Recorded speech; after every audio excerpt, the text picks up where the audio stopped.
নমস্কার, আমার আজকের রেসিপি নিরামিষ কচুর শাক। এই কচুর শাক বানানোর জন্য আমি কড়াইয়ে আগে সিদ্ধ করে নেব। এগুলোকে জল ছাড়াই সেদ্ধ করব, কারণ কচুর শাক দিয়ে অনেক জল রিলিজ হয়, সেই জন্য আমি জল দেব না এখানে।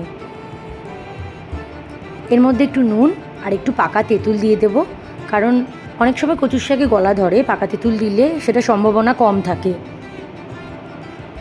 তো ভালো করে এরকম সিদ্ধ হয়ে যাওয়ার পর আমি এটাকে জল ঝরিয়ে নেব।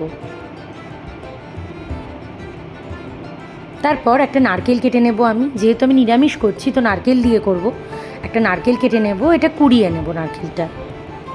অন্যদিকে কড়ার মধ্যে আমি সর্ষের তেল দিলাম, তার মধ্যে কালো জিরে, শুকনো লঙ্কা আর কাঁচা লঙ্কা দিয়ে দেবো ফোড়নে।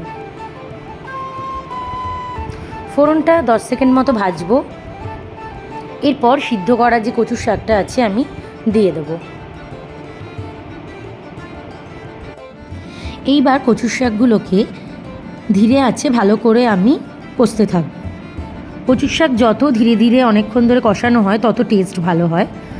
আমি সেরকম কিছুই মশলার এখানে ব্যবহার করব না, শুধু একটু নুন, একটু চিনি আর একটু হলুদ গুঁড়ো।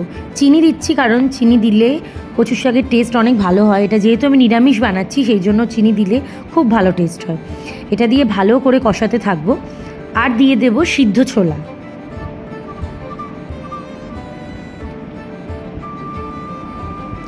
এটা দিয়েও ভালো করে আমি কষিয়ে নেব। ধীরে ধীরে আমি অনেকক্ষণ ধরেই এটা কষিয়েছি।